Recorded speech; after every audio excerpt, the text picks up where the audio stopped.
Está con nosotros Luis Majul, ya lo saludamos, hay muchos invitados para este pase. Buenas noches, Luis. ¿Cómo estás, Buenas Luis? noches. Bueno, primero una información anticipada, una información exclusiva. La vamos a desarrollar en el editorial de hoy en La Cornisa.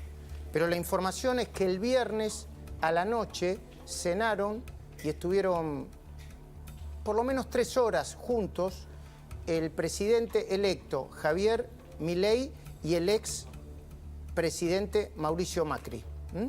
Después vamos a dar los detalles. Fue una cena, fue en la ciudad y dentro de un ratito vamos a dar los detalles porque el contenido es sumamente relevante, sumamente relevante. Acá lo estamos peloteando con Nacho Ortelli, quien está junto a nosotros, gran periodista del diario Clarín, columnista del señor Johnny Viale en La Semana.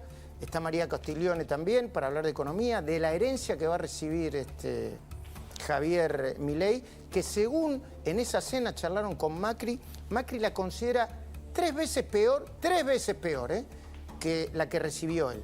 Pero si a ustedes no les parece mal, sí, podemos comenzar con un tuit. Yo también escribí porque tenía información en ese sentido, pero prefiero poner el tuit de nuestro compañero Eduardo Feynman sobre el ruido que está generando no los periodistas que escriben sobre el paquete de leyes o la ley ómnibus que va a presentar el presidente Milei el 10 de diciembre, que va a anunciar, sino sobre las fuentes que dan a los periodistas, para el equipo de Milei, información no tan precisa. ¿Lo compartimos? A ver. Así lo estamos viendo, ¿eh? Sobre las medidas del próximo gobierno, dice Eduardo Feynman, consulté a una alta fuente cercana al presidente electo y me comenta: todo lo que aparece en medio son ideas de terceros que están acercando al equipo del presidente electo Javier Milei. El documento final está bajo 7 llaves. Básicamente, ¿eh? Es un hilo, él continúa diciendo después Feynman, solo el presidente es quien tiene en su poder ese documento final y lo va a dar a conocer cuando lo crea oportuno. Nadie tiene acceso al documento final porque lo tiene Javier Milei, el presidente electo.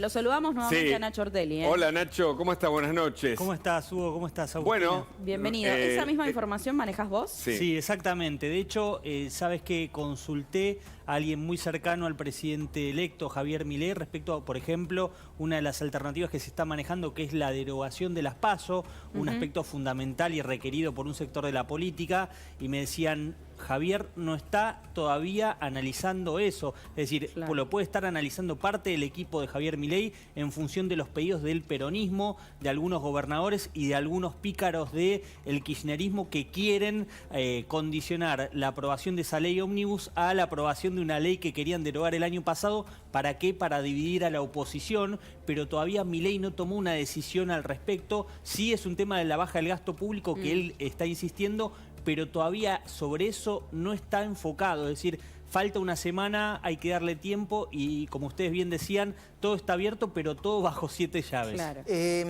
Nacho, ahí en el tuit de Eduardo Feynman, si podés volver a ponerlo, Matías, porque hay un hilo y hay un seguimiento, y están los argumentos de por qué Javier Milei le comunicó.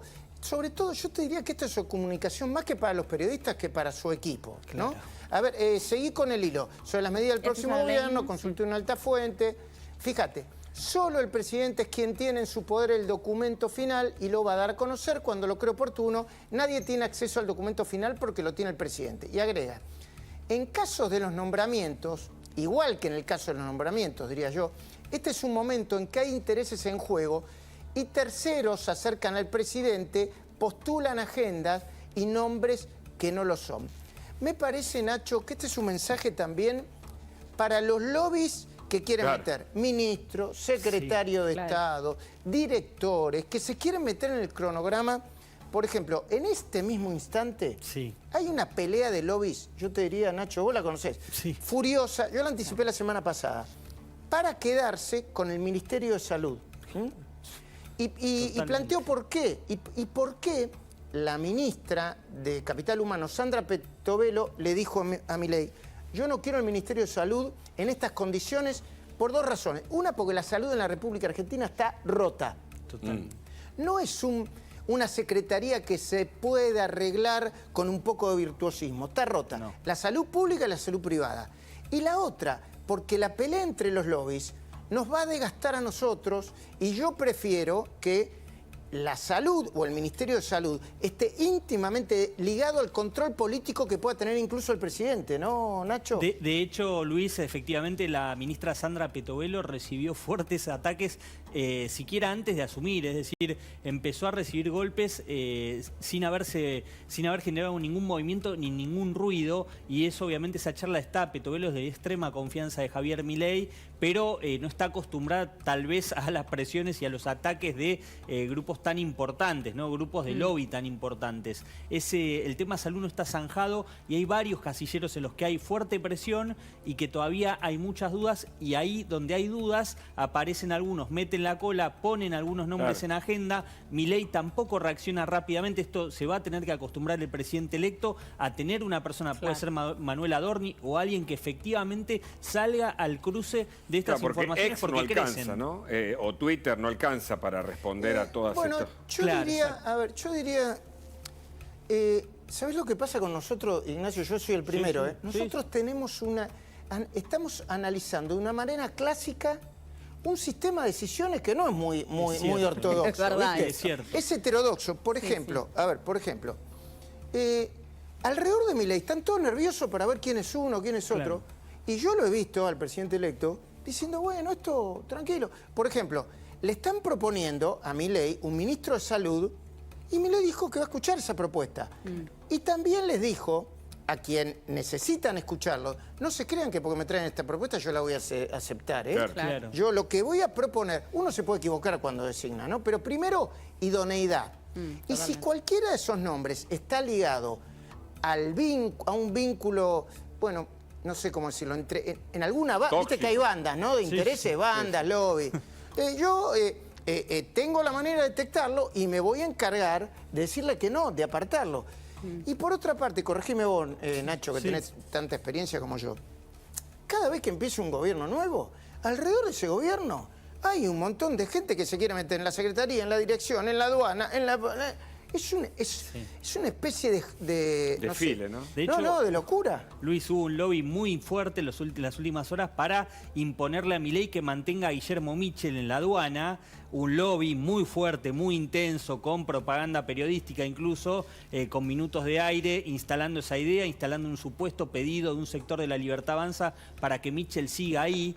Y eso ni siquiera Milei lo salió a desmentir porque no lo consideró. Es decir, pero mientras tanto, en el mientras tanto se instala, y como vos bien decís, hay periodistas bien intencionados que tratan de buscar el dato, la información, y hay otros que aprovechan el vacío para generar esta instalación de nombres, en muchos casos ridículos. Yo voy a anticipar esto. Si no estoy mal informado sobre el contenido de la conversación que mantuvieron Milei y Macri en la cena del viernes a la noche, muchas de las cosas que se dijeron y que incluso nosotros mismos dimos por hecho, me parece que o no sucedieron o no van a suceder. Bueno. La quiero sumar a María Castiglioni, que es economista y directora de la consultora Aceite, para retomar esto que vos mencionabas, Luis, sobre la herencia que va a recibir Javier Milei. María, ¿esta herencia que recibe Javier Milei es peor que la que recibió Macri de Cristina? ¿Qué tal? Yo te diría que sí, pero básicamente por las consecuencias, porque el kirchnerismo persistió siempre con la misma receta, que es aumentar el gasto público, financiarlo con más impuestos y sobre todo con emisión monetaria. Y esa repetencia de la misma receta llevó a un estancamiento económico que ya lleva prácticamente 12 años, con algunas interrupciones, pero cuando uno mira un PBI que por habitante, o sea, el valor agregado cayó más de 11%, puede llegar a caer 13% entre 2011 y 2023. Esto hace que sea imposible que la gente esté mejor, no hay forma. Por otro lado, una inflación que obviamente llegó a su pico y está corriendo, cuando hablamos de esta inflación, ya está corriendo a tasas de arriba del 200% en los últimos meses. Perdón, y eso que se da... ¿Qué inflación anual proyectás para 2023 de acuerdo a la velocidad de la inflación? Bueno, cerraría en torno a 180 o 185%. Ya a nosotros noviembre nos dio 11,5%, seguramente diciembre va a ser más. no sabemos el número porque va a depender qué pase con el dólar oficial, qué pase con algunas decisiones, por ejemplo, de tarifa de servicios públicos o tarifas de transporte que se congelaron los últimos 3 meses. Y esto es importante. Esta inflación se dio a pesar de haber congelado un montón de precios, haber distorsionado un montón de precios. O sea que Claro. el desajuste de precios es parecido o un poco peor incluso que el que había en aquel momento a fines de 2015. Y yo le agregaría, ese contexto da como resultado un nivel de pobreza y de indigencia muchísimo mayor. Y ¿Pobreza eso, cuánto? ¿Cuándo y se bueno, es difícil saber ¿Alrededor el del número. 50 o más del...? Distintas estimaciones, tanto la UCA como otros que relevan y hacen proyecciones de pobreza, estiman que va a estar por lo menos en 45%, pero ¿Indigencia? además, y ya estaba arriba del 10%, con lo cual lamentablemente el número va a ser mayor y esto es gravísimo. Tremendo. Obviamente pone un nivel de sensibilidad muy grande, pero estas son consecuencias de los problemas, es decir, un banco central Claro. totalmente quebrado, con reservas negativas que seguramente van a estar arriba de 10.000 millones. Esto es más que lo que había el problema a fines de 2015. Y yo agregaría, así como en aquel momento estaba el dólar futuro, ahora está la deuda con importadores, que son dólares que se deben al exterior, Claro. que va a ser más o menos... ¿Cuánto es eso? sí. ¿30.000, 25.000? El excedente, o sea, lo que agregó del tamaño común que habitualmente hay de deuda, va a estar probablemente a fin de año arriba de 25.000 o más cerca de 30.000 Qué millones de Escuchen dólares. lo que dice María Castiglione, porque hay números de la economía que son muy fáciles de entender Sí. si uno los analiza y los estudia. ¿Saben cuál es la deuda total que va a dejar este gobierno al próximo gobierno? La deuda total, ¿eh? Interna, externa. Sí, así. no, la deuda en pesos y en dólares. Sí. ¿Cuánto? 400.000 millones de dólares. Debe El ser equivalente a 400.000 millones de dólares. Increíble. ¿Saben cuál es la deuda oculta entre lo que acaba de plantear María Castiglione? La deuda oculta que no aparece en las planillas del Tesoro ni el Banco Central. 80.000 millones de dólares. A ver, se entiende lo que digo por deuda oculta, ¿no? ¿Me ayudás, María? Porque me lo explicó Fernando Marul, pero vos me lo vas Sí. a poder explicar mejor. Bueno, hay deuda, tenés la deuda que hay que pagar dentro de poco por el juicio por YPF.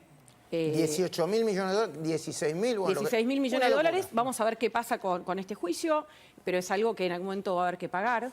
La deuda con importadores, como hablábamos recién, pero también la deuda que el gobierno fue emitiendo recientemente. Es decir, hay un montón de... vamos a ver qué pasa a fin de año, ¿no? Porque muchas veces cuando uno mira los números fiscales que se llaman caja, tienen que ver con Claro. lo que efectivamente se pagó, pero muchas veces...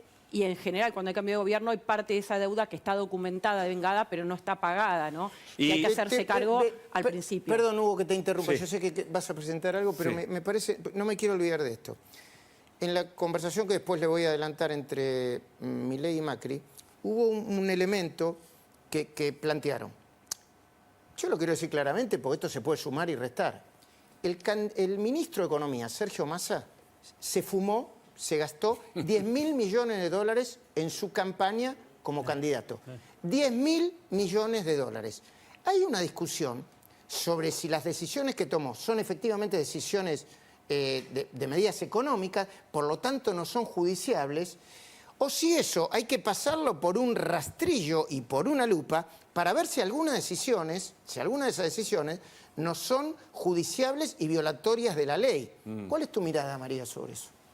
Bueno, yo no soy abogada ni experta en esos temas, pero sí obviamente hay muchas medidas que no se pueden tomar en periodos de veda electoral, con lo cual hay que ver el alcance de esto, pero está claro que muchas de las medidas que se fueron tomando cerca de las elecciones tuvieron que ver con dar determinados préstamos o beneficios a determinados sectores, no fue algo general y obviamente que hoy hay una mirada electoralista en esas decisiones y el Perdón. problema es que se financiaron además Sí. con emisión monetaria, o sea que es un problema muy grande para toda la sociedad. Nacho, es una discusión política y algunos creen que es judicial, otros no. Sí, totalmente, Luis. Por ejemplo, recortar la caja del próximo gobierno, es decir, del gobierno de Milei, anticipando exenciones. Hay gente que no paga ingresos brutos el primer trimestre de 2024. Eso lo dispuso Massa en plena campaña electoral, lo que decía María. Hay gente que está pensando en eso, hay dirigentes que están pensando eventualmente en denuncias penales, revisando lo que hizo Sergio Massa Claro. en la campaña. Es un tema muy polémico, Sí. muy polémico. Y hablando de números, un sector clave de la economía es el de la mediana empresa. Justamente esta nota de la Cámara Argentina de la Mediana Empresa indica lo siguiente, que las ventas minoristas PYME cayeron 2,9% anual en noviembre. Esto es esta inflación, ¿no? Perdón. ¿María? Perdón, Hugo, continúa, por favor. No, este dato, ¿no? Que hay una caída del sector de la mediana empresa que está de manifiesto en este 2,9. Hola, Cristina. Esto es esta inflación, gestión Massa, Alberto Fernández y Cristina Fernández de Kirchner, ¿no? Perdón, Hugo. No, ahí está, ¿no? Que cayó en diciembre un 2,9, en noviembre, perdón, las ventas minoritarias pymes cumpliendo 11 meses consecutivos en masa, es decir, todo el año que estamos transcurriendo Baja. en esta baja, ¿no, María? ¿Qué indica esto en términos Cuando de la uno mira economía este real? indicador y hay otros, lo que estamos viendo en la economía, incluso los indicadores del INDEC, ¿no? Tanto de producción industrial, en general la industria viene con un año muy complicado, con caída en casi todos los rubros, hay pocos que se salvan. Tenés lo que es la construcción, que también algún mes hubo un pequeño rebote mensual, pero viene cayendo en términos interanuales casi todos los meses, y te diría prácticamente todos los sectores, después del rebote post-COVID, desde mediados del año pasado, que vienen registrando tendencia negativa, y hay sectores que cuando uno mira se salvan. ¿Cuáles son? Sectores limítrofes donde vienen a comprar nafta porque está barata los países vecinos, o sectores de comercio muy puntuales, u otros que están protegidos frente al cepo cambiario o a que los argentinos destinan los pocos sobrantes que tienen en un contexto de alta inflación. Ahora, cuando uno mira el agregado, la economía viene cayendo, y estos son datos oficiales, digamos, muy fáciles de encontrar en la página del INDEC. Y por eso te decía que hay una situación de estancamiento con alta inflación, inflación creciente, pero además lo más grave es que esta altísima inflación se está dando a pesar de congelamientos y un montón de precios que están contenidos. Inflación reprimida. Congelamiento de las tarifas de transporte, de servicio público, del agua, del gas. Inflación reprimida. Exactamente. Y perdón, yo te acompaño, no es que yo te escuché a vos decirlo a muchos economistas. Y el otro gran problema en la Argentina, distorsión de precios. Me contaba, hoy hablé con el gobernador de Catamarca, Raúl Jalil. Muy interesante el gobernador de Catamarca, Raúl Jalil. Me dijo dos cosas, una política y ahora te voy a la económica. Una política fue, el tener un bloque un presidente de bloque con muchos diputados no te asegura una mayoría a la hora de votar la ley. Al contrario, creo que Martín Menem le va a dar más poder al bloque, me decía él, ¿no? Sí, sí. A la aprobación de las leyes que otros. Yo no conozco eso. Y otra cosa que me decía tenía que ver con la economía, ¿no? Algunos sectores son muy beneficiados, como el sector textil, por ejemplo, ¿no? Sí. Y otros, y hay una economía que está creciendo, que tiene que ver con el litio, y que no está siendo registrada ni por las provincias ni por la nación, o por lo menos por la política económica de este gobierno. Yo diría este modelo de un dólar oficial muy atrasado, de castigo a las exportaciones, que después se le fueron dando distintos beneficios de corto plazo, o sea que eso tampoco te permite planificar, con un dólar de importación que está totalmente atrasado, pero eso que llevó a que como no hay dólares a ese tipo de cambio, está totalmente cerrado con licencias no automáticas, el esquema de CIRA, que lleva, además de corrupción, aunque no hubiera corrupción, a un sistema que está totalmente trabado, discrecional, ineficiente, que eso obviamente el costo se recarga en los precios.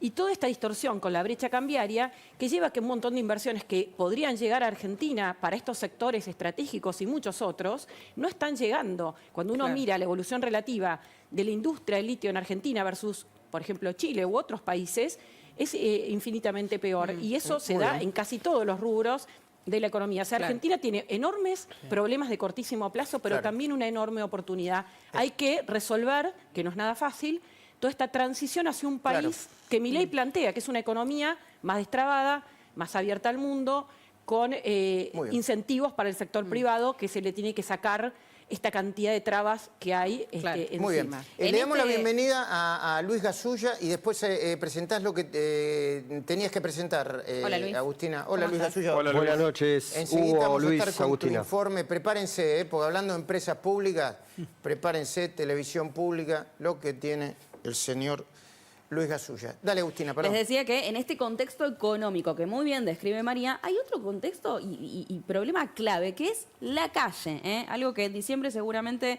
Javier Milei va a tener muy presente. Este viernes en la ciudad de Buenos Aires pasó algo muy importante. Miren las imágenes. La infantería no permitió el corte de la 9 de julio. Repetimos, no han permitido que corten la 9 de julio. Llegaron y las columnas del Polo Obrero tuvieron que ponerse sobre la vereda. Sí, estaría cortada Moreno, pero no la 9 de julio. Las personas que iban portando las pancartas retrocedieron. La 9 de julio no está cortada. Manifestantes y policía cara a cara. La voy a saludar a Florencia Arieto. ¿Cómo está, Florencia? Bienvenida. Esto que estamos viendo ¿Qué tal? es Buenas noches, ¿cómo va? efectivamente lo que podría llegar a ser un cambio de era en cuanto a las marchas y todo lo que ocurre principalmente en la ciudad de Buenos Aires, pero también en muchos otros lugares. Mira, me parece que el trabajo mancomunado va a ser muy satisfactorio, nada va a ser fácil, sabemos lo que tenemos enfrente, es una minoría privilegiada que nunca pagó un sueldo, que no trabaja y que utiliza a los pobres como escudo humano. Ya lo sabemos, los conocemos, hace muchos años que los conocemos, así que la responsabilidad va a ser obviamente de coordinar las acciones y en mi caso particular, como senadora por la tercera sección electoral, que es que tenemos frontera con la Ciudad de Buenos Aires, trabajar en la prevención, como decimos, que es evitar que suban a los colectivos de los movimientos sociales que están sin licencia, que suben menores cuando no pueden ir porque no tienen condiciones de seguridad, que no tienen cinturón de seguridad.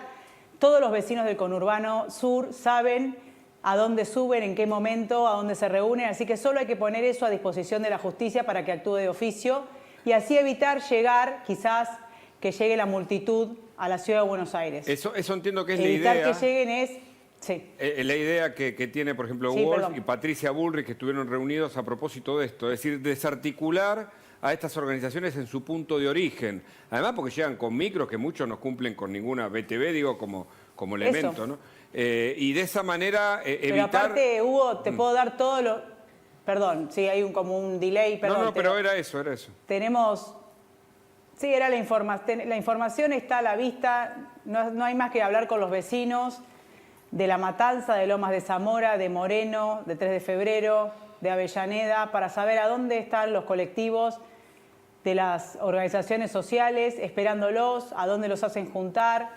Cuando ves a los colectivos, muchos no tienen patente, la mayoría no están habilitados, no tienen habilitado para subir menores, por lo tanto, eso es, y no pueden movilizarse en la calle, por lo tanto hay que actuar de oficio y lo que tenemos que hacer nosotros, en mi caso, como senadora provincial, es ir al fiscal y poner yo los datos a disposición de la justicia para que intervenga y, por supuesto, evite que lleguen a la capital. Florencia,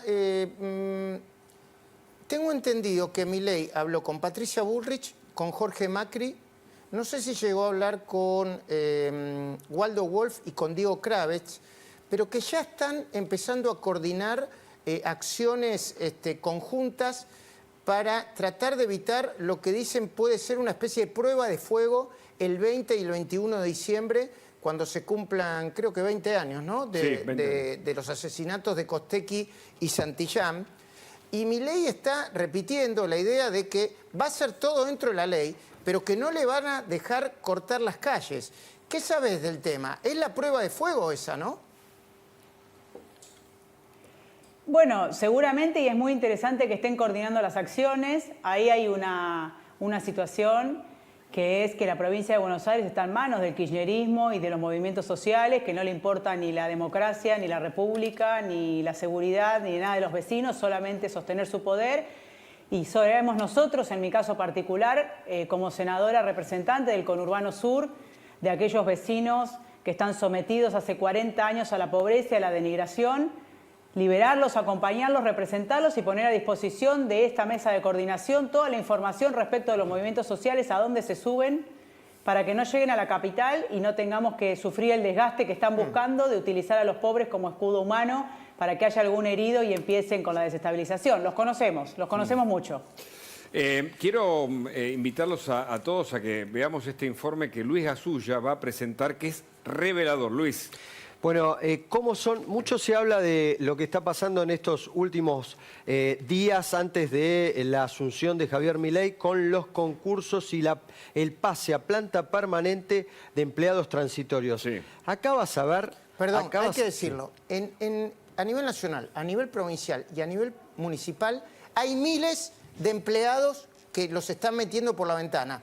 Eso la nueva administración lo debería revisar, porque es un escándalo. Son como mini gobiernos dentro de los propios gobiernos que se van. Perdón, Luis. Sí, exactamente, pero acá vas a tener todas las pruebas, porque además hay un contexto. Javier Milei hizo declaraciones, el presidente que va a asumir la semana que viene, hizo declaraciones sobre qué es lo que va a hacer con los medios públicos. Entonces empezamos a investigar qué es lo que estaba pasando en estos últimos días. Escucha, por primera vez, pruebas concretas de cómo es un concurso público en la televisión pública. Escúchalo, Luis. A ver. Primero, antes que nada, les voy a mandar 2 mensajes que me estoy intercambiando con Fabián. Por favor, tan pronto los terminen, bórrenlos y olvídense que lo escucharon, porque más allá de poder llegar a avivar giles con comentarios, lo que no tenemos que hacer tampoco es que traicionar esta confianza que tuve con Fabián y esta confianza que me dijo. Igual no hay nada que esconder, ellos tienen la mejor intención, si los autorizan pueden dar un temario. A ver, Luis, Para. si no entendí mal... Explícanos bien esto porque ver. es tremendo lo que estamos viendo. Si no entendí mal, los ayudan a salir bien en los concursos. Es como, no sé, es el equivalente a que te den en tu época, ¿no? Porque yo soy más joven que todos ustedes. Un machete, no sé, para que puedas aprobar. Para que Las pruebe un personas solo Y te voto. conviertes en productor ejecutivo general de Canal 7. Claro. ¿Cuánto es eso? ¿2 palos, 3 Bueno, palos? ese es el tema, Luis. Las personas que están trabajando ya son trabajadores, pero generan un concurso interno para subirse de categoría. Entonces, cuando cambia el gobierno, en vez de ganar, por ejemplo, 500.000 pesos, pasás a ganar 1 millón. Te estoy dando, no son las cifras exactas. Productor ejecutivo, ahí decía borrar todo. ¿Qué es lo que pasa? Ahí tenés a los protagonistas con nombre y apellido. Escuchá este segundo audio, que es clave. La mesa evaluadora lo que le dice. A ver. A ver. Hola Miguelito, ¿cómo te va? ¿Cómo te va Mike? Nada, solamente quería saber cómo te había ido el examen que diste, si estuviste bien, cómo te sentiste. Bueno, un abrazo. Bien, muy bien, me sentí cómodo, afortunadamente cómodo, gracias a tu invalorable ayuda, mucho más. Obviamente tenerlo fue fundamental porque hasta me dio posibilidad de crear más, obviamente. No, Luis. ¡Qué escándalo! Bueno, ¿sabés cómo se conoció esto? Este es el escándalo del pendrive que se ocultó mucho en la televisión pública. Me lo chequeé con todos los protagonistas. ¿Qué es lo que pasó? Alguien de la mesa evaluadora dejó el WhatsApp web en el escritorio abierto. No, me digas. Y los propios compañeros dijeron, che, escúchame, no pueden ser tan truchos. Pero mirá el contexto, mirá el video, este no se conoció hasta ahora. ¿Ah, otro más? Fíjate la semana previa al balotaje, cómo era el recibimiento de Sergio Massa en los pasillos de la televisión pública. Vos dirás, bueno, es el canal público, el canal de todos. Fíjate lo que pasó cuando llegaba Massa a los pasillos, al pasillo principal de la televisión pública, allí en Figueroa Alcorta y Tagle. Sergio Tomás Massa, antes del balotaje definitivo, bueno, era como una barra brava que lo recibía, que eran los trabajadores de la televisión No pública. está todavía, ¿no? Cuando esté lo mostramos en la cornisa después, Luis. Nacho Ortelli, no quiero dejar de preguntarte, ¿cómo está? ¿Cuáles son las últimas informaciones? ¿Cómo está el gabinete? Vamos a tener a Guillermo Francos acá después de la editorial, así que vamos a tener más información, se supone. Sí, Luis, yo voy a esperar con mucha expectativa lo que vas a contar de ese encuentro entre Javier Milei y Mauricio Macri, porque fue una jugada de pinzas de Milei después de lo que se había rumoreado respecto a una eventual ruptura con Macri por esta designación de Martín Menem. Milei movió muy rápido ahí y por eso me interesa mucho lo que vas a contar, porque me parece que se cubre a futuro Milei y puede cubrir la aprobación de eventuales leyes, no solamente la primera semana, que uno descarta que la oposición se va a querer mostrar constructiva, sino a futuro. Últimos confirmados, no está confirmado, pero a mí me lo dan como un hecho a Luis Petri en defensa. Luis, que era el casillero que restaba cubrir, me dicen que lo de Luis Petri ya estaría. Y bueno, la baja sorpresiva de migraciones de María Eugenia Talerico, ¿no? Eso cayó y sorprendió y todavía están procesándolo. En un momento se llegó a rumorear con un ciolista, Luis, que fuera migraciones, antes de que surgiera el nombre de Talerico, que era Mariano Goyenechea, un hombre que había trabajado con Scioli mucho tiempo y que de ahí lo conocía Guillermo Francos y por eso se rumoreaba. Ahora me parece que queda todo abierto, Luis. Información importante. Florencia, ¿qué mirada tenés sobre esto que plantea Nacho, sobre Petri a defensa? Son decisiones que toma el gobierno ganador, el presidente electo. Me parece que nosotros tenemos una postura, obviamente, como dijo tanto el presidente Macri como los gobernadores de Juntos por el Cambio, es una posición a título personal, es una elección a título personal, tanto de Luis como de Patricia, como de Luis Caputo también. Y nosotros, desde Juntos por el Cambio, vamos a tratar de mantener una unidad, justamente para hacer una oposición responsable que le ofrezca y le garantice gobernabilidad al desafío que viene, porque sabemos que ese es el mandato popular. Claro. En el caso de la provincia de Buenos Aires, vamos a trabajar para mantener nuestro bloque unido y obviamente hacer acuerdos parlamentarios con La Libertad Avanza, porque Correcto. ese es el mandato popular bonaerense. El mandato bonaerense fue que La Libertad Avanza y Juntos por el Cambio tienen que trabajar juntos para controlar a Kicillof, que en 4 años perdió 8 puntos y que no tuvo la mayoría en la provincia de Buenos Aires, y le ha dicho que no, así que esa es nuestra responsabilidad. Gracias, Pero bueno, a Florencia. título personal es gente que seguramente va a ser un cambio importante. Gracias, Florencia, Florencia. María, Gracias, María, Nacho. Nacho, Nos Luis. quedamos con vos, Luis. De nada. Muy bien. Gracias.